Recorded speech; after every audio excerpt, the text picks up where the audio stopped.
Section 6.2 Solutions about ordinary points.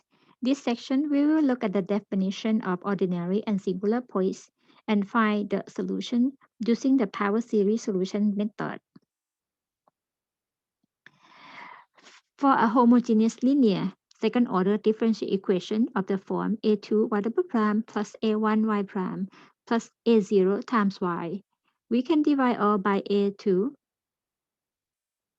as a2 is the coefficient of y double prime to obtain a standard form as p y double prime plus p times y prime plus q times y equals 0, as p of x equals the a1 divided by a2 and the qx is a0 divided by a2. Definition, ordinary and singular points. A point x equals x0 is said to be ordinary point if the coefficient px and qx in the standard form are analytic at x equals x0. Analytic means continuous. Summary: a number x equals x0 is an ordinary point of the differential equations if a2 as a coefficient of the y double prime is not 0, where x equals x0 is a singular point if the a2 at x0 is 0. Another way we can say a point that is not ordinary point is said to be a singular point. If at least one of the coefficients px and qx fails to be analytic at x0, then x0 is a singular point. Examples: the first differential equation y double prime plus 3y prime plus 2 times y equals 0. This case, the p of the x equals 3 and the q of x equals 2. As this equation already in the standard form, px and qx are polynomial or the constant function, which are analytic or continuous everywhere. Therefore, we do not have a singular point, but the ordinary points will be all finite values of the x. The second differential equation, y double prime plus e to the x times y prime plus sine x times y equals 0. For this one, the px is e to the x and the qx is the function sine x. Both p and q are analytic um, at all x value. Since e to the x, the domain is set of all real numbers as well as the sine x. In this case, again, singular points will be none, and the ordinary points will be all finite values of the x. The next example, y double prime plus x times y prime plus log x times y equals 0. We have the px as the x and the qx as the natural log x. For the px is continuous everywhere, so we say px is analytic for all points or all values of the x, where the qx equals the natural log x is continuous for x greater than 0, or we can say the qx is analytic for x greater than 0. X greater than 0 will be the points of the ordinary point, and the rest of them gonna be the singular point. The next one, x squared minus 1 multiplied by y double prime plus 2x times y prime plus 6y equals 0. Rewrite it in the standard form by dividing all terms with the x squared minus 1. So we have the px or the coefficient of the y prime as 2x divided by x squared minus 1. The qx is the function 6 divided by x squared minus 1. Both p and q are continuous for x not equal to or not equal to positive 1 or negative 1. X not equal to plus and minus 1 will be all ordinary points, and then the point that make the function undefined gonna be the singular point, which are the x equals plus and minus 1. The last example, the equation is x squared plus 1 multiplied by y double prime plus x times y prime minus y equals 0. Rewrite it as the standard form. So we divide all by x squared plus 1 to get y double prime plus x divided by x squared plus 1 times y prime minus 1 over x squared plus 1 times y equals 0.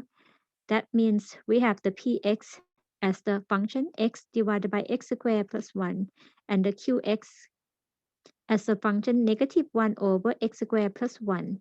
Both p and q are continuous for x not equal to plus or minus I, which is a complex number. So then the other case as x equals plus minus I would be the singular points for this differential equation.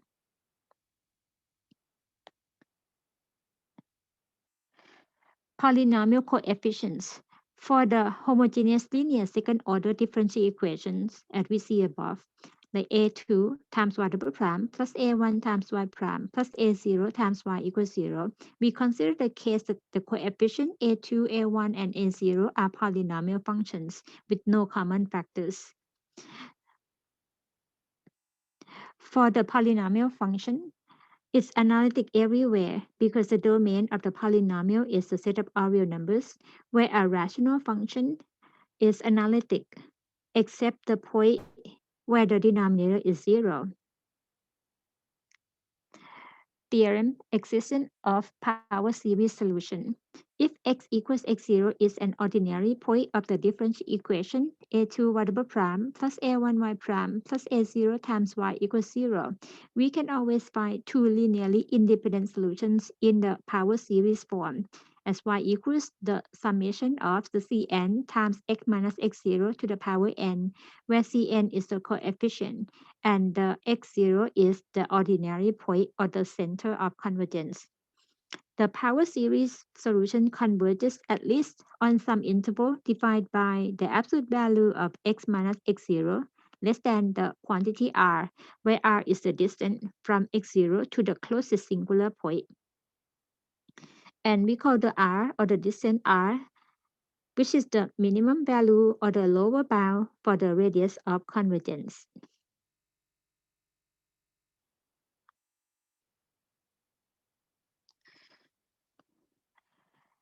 Finding a power series solution. Let's assume a solution of the initial value problem y double prime plus x plus y minus y squared with the initial conditions y at 0 equals negative 1 and y prime at 0 equals 1 exists, and assume that the solution yx is analytic at x equals 0. Then the yx possesses a Taylor series expansion center at 0 as seen. To obtain the solution in the expanded in the Taylor series expansion form, so we're gonna need the y at 0, y prime at 0, y double prime at 0, and so forth. Or the other way, we say that we're gonna need the all orders of the derivatives at the point x equals 0. The problem already provided y at 0 equals negative 1 and y prime at 0 equals 1. We're gonna need y double prime at 0, y triple prime at 0, y the fourth derivative at 0, and so forth. To obtain those values, we're starting with the differential equation, which is y double prime equals x plus y minus y squared.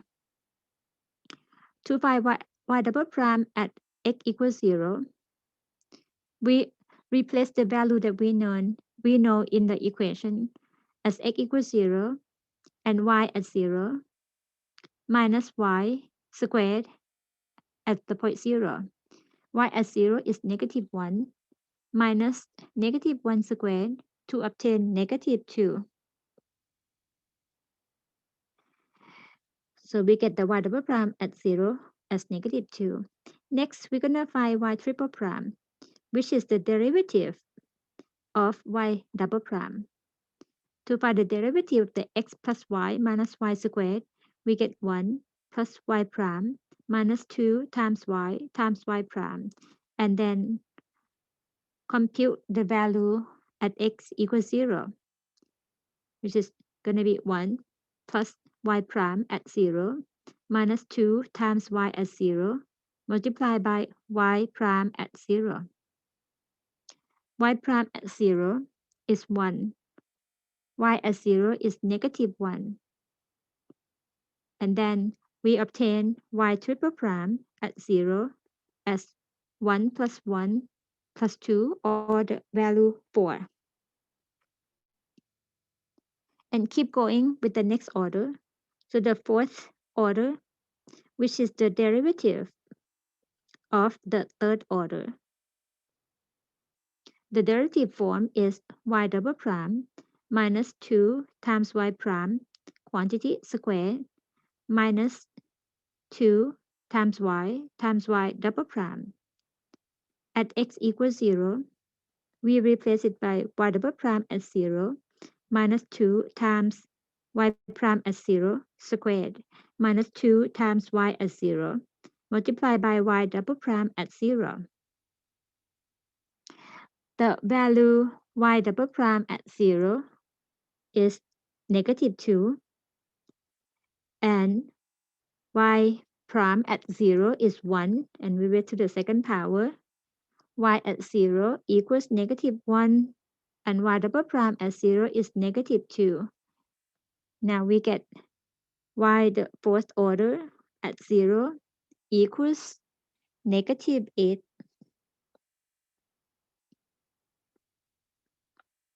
and keep going. Therefore, we have the solution in the power series form of this differential equation as y equals y at 0 plus y prime at 0 divided by 1 factorial times x to the first plus y double prime at 0 over 2 factorial x squared plus y triple prime at 0 times x to the third over 3 factorial plus y the fourth order at 0 over 4 factorial times x to the fourth and so forth, and replace with the value that we found. Therefore, the y or the solution y as a function of the x equals y at 0 is negative 1 plus y prime at 0, which is positive 1 divided by 1 factorial multiplied by x, and the y double prime at 0 is negative 2 divided by 2 factorial times x squared plus y triple prime at 0 is 4. So 4 over 3 factorial times x to the third plus the fourth order of the y at 0 is negative 8 divided by 4 factorial multiplied by x to the fourth and so forth. And simplify one more time to get the solution in the form of negative 1 plus x minus x squared